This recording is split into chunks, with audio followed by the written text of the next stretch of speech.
네, 5월 11일 월요일 정례 브리핑을 시작하겠습니다. 오늘 0시 기준 신규 확진 환자는 35명으로 이태원 클럽 관련 29명, 나머지 6명은 해외 입국 사례입니다. 검역 과정에서 3명, 지역사회 단계에서 3명이 확인되었습니다. 어제 오후 8시 기준으로 이태원 클럽 확진 환자는 총 73명이며 클럽 방문자가 59명, 지역사회 감염이 14명이었습니다. 다만 오늘 오전 8시까지 이태원 클럽 관련 6명이 추가로 확진 판정을 받아서 지금 현재 8시 기준으로 이태원 클럽 관련 확진 환자는 누적 79명입니다. 5월 11일 0시까지 발생한 확진 환자는 총 1,909명이며 이 중 9,632명이 완치되어 격리 해제되었습니다. 어제 사망하신 분은 없었고 총 사망자는 256명입니다. 오늘 정세균 국무총리 주재로 열린 중대본 회의에서는 각 중앙부처 및 17개 시도와 함께 서울, 경기, 인천에 이태원 클럽 관련 환자 발생 사항 및 조치 계획, 등교 수업 대비 학교 방역 관리 상황, 마스크 수급 동향 등을 논의하였습니다. 정세균 총리는 수도권 지역 감염 확산을 최소한의 범위에서 차단하는 것이 지금의 최우선 과제라며 지자체에 최대한의 인력을 투입해 최단시간 내 방문자들을 파악해 줄 것을 당부하였습니다. 또한 경찰청에는 관련 기관의 요청에 적극 협조해 줄 것을 부탁하였습니다. 5월 6일 이태원 클럽 최초 확진 환자 발생 이후 감염 확산 규모가 증가하고 있어 우려되는 상황입니다. 방역당국은 코로나19의 확산을 차단하기 위해 최선을 다해 신속하게 환자를 추적하고 접촉자를 격리하고 있습니다. 정부는 5월 8일 저녁 8시부터 한 달간 클럽 등 유흥시설에 운영 자제를 공고하고 방역 수칙을 준수하는 행정명령을 발동하였으며 서울, 경기, 인천 등 각 지자체에서는 유흥시설 운영을 중단하도록 하는 집합금지 명령도 발동하고 있는 중입니다. 또한 확진 환자가 발생한 일부 클럽 방문자 외에도 이태원 지역 방문자는 정상 여부와 관계없이 선별진료소에서 즉시 검사가 가능하도록 하였고 특히 용산구 보건소에서는 24시간 검사가 가능하도록 하고 있습니다. 4월 24일부터 5월 6일까지 이태원 클럽 등 일대 지역을 방문한 분들은 방역당국의 조치사항에 적극 협조해 주실 것을 요청드리고 특히 타인과의 접촉을 삼가하고 정상 유무에 관계없이 보건소나 1339를 통해 선별진료소에서 검사를 받아주시기 바랍니다. 이번 이태원 클럽 집단 발생 사례를 방역체계 내에서 잘 통제해 나간다면 앞으로 우리가 생활 속 거리두기를 계속 유지해 갈 수 있는 소중한 자산이 될 수 있을 것입니다. 오늘 중대본 회의에서는 이태원 클럽 집단 감염과 관련된 수도권 지역의 환자 조치 계획에 대해 점검하고 논의하였습니다. 서울시는 4월 24일부터 5월 6일까지 이태원 소재 클럽 방문자 5,517명의 명단을 확보해 지금까지 2,000명 이상과 통화하여 검사를 받도록 안내하고 있습니다. 확진자가 발생한 업소 외에 이태원 클럽 및 인근 업소 방문자 전체를 대상으로 검사를 받도록 하고 있으며 확진자에 대한 심층 역학조사와 자가격리자 모니터링을 지속적으로 실시할 계획입니다.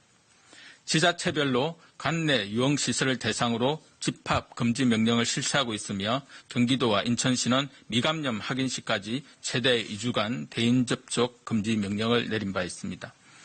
각 지자체는 앞으로도 행정명령 이행 여부를 지속적으로 점검하고 미이행 시 고발, 처벌 등 강력 조치를 취할 예정이며 명령 미이행에 따라 발생하는 비용에 대해서는 구상권을 청구할 예정입니다. 아직까지 연락이 닿지 않는 3,000여 명에 대해서는 신용카드 사용 내역 확인, 경찰청 등 범정부적인 협조를 통해 적극 추적해 나가겠습니다. 다음은 요양병원과 정신병원의 감염 확산 차단을 위한 코로나19 진단검사 확대 방안에 대해 설명드리겠습니다. 2월 7일 민간에서도 진단검사를 할 수 있도록 시행한 이후 의사환자, 유증상자 등 질병관리본부의 사례 정의에 해당하면 검사 비용을 지원하고 있습니다. 그러나 무증상자에 대해서는 검사비 지원이 되지 않아 요양병원과 정신병원 같은 고위험 집단시설에 대한 관리가 어려운 점이 있었습니다. 이에 요양병원, 정신병원에 입원하는 신규 입원 환자는 정상 여부와 관계없이 전원 진단검사를 받을 수 있도록 지원할 계획입니다. 건강보험 수가는 기존 코로나19 핵산정폭, 즉 PCR 검사 수가를 준용하고 50%의 본인 부담률을 적용할 예정입니다. 5월 13일부터 적용하며 별도 안내가 있을 때까지 건강보험 급여 적용을 지속 유지할 계획입니다. 또한 기간 종사자에 대해서는 정상 여부를 주기적으로 확인하고 의심 증상이 발생하면 검사를 받고 업무에 배제하도록 하며 기간 내에 환자, 종사자 중 확진 환자가 한 명이라도 발생하면 역학조사관의 판단에 따라 입원 환자와 직원 전체를 검사할 계획입니다.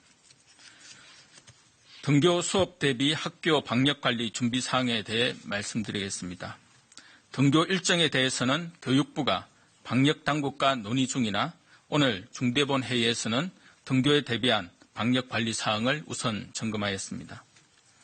중대본은 생활 속 거리두기 전환 이후 등교 수업 재개에 대비하여 학교 방역 안내 지침을 수정 보완하여 각급 학교에 배포하였습니다.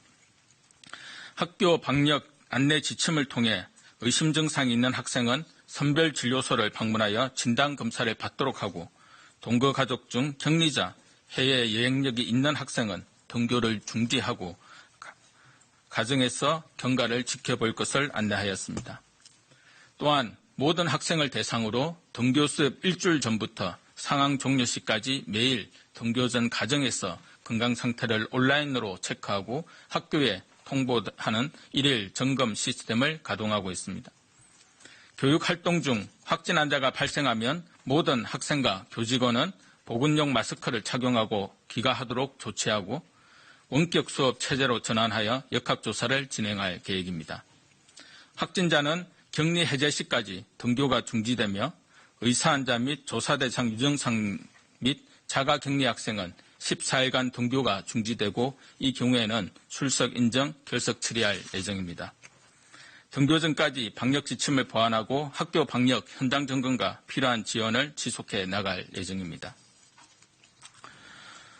이번 이태원 클럽 집단 발생 사례에서도 확진 환자나 집단 감염이 발생한 특정 집단에 대한 비난과 혐오가 일부 나타나고 있습니다.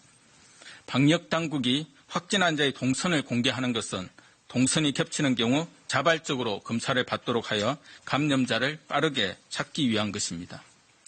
확진 환자의 개인정보를 유출하거나 근거 없는 소문을 퍼뜨리는 일은 환자 본인이나 주변 사람들에게 상처가 되는 것은 물론 처벌의 대상이 될 수 있으니 자제해 주시기를 바랍니다.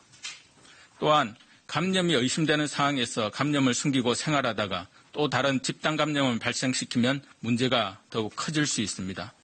4월 24일부터 5월 6일 사이에 이태원 지역을 방문하신 분들은 증상이 없더라도 근처 선별진료소에 지금 바로 방문해서 반드시 진단검사를 받으시기를 다시 한번 간곡히 부탁드립니다. 하루를 망설이면 우리의 일상은 한 달이 멈출지도 모릅니다. 개인정보도 엄격히 보호하고 존중할 것으로 검사가 필요한 분들은 안심하고 검사에 적극 응해주시기 바랍니다. 지금까지처럼 국민 여러분들께서도 방역당국과 힘을 합쳐 함께 노력해 나간다면 슬기롭게 코로나19의 위기를 함께 극복해 나갈 수 있을 것입니다. 감사합니다.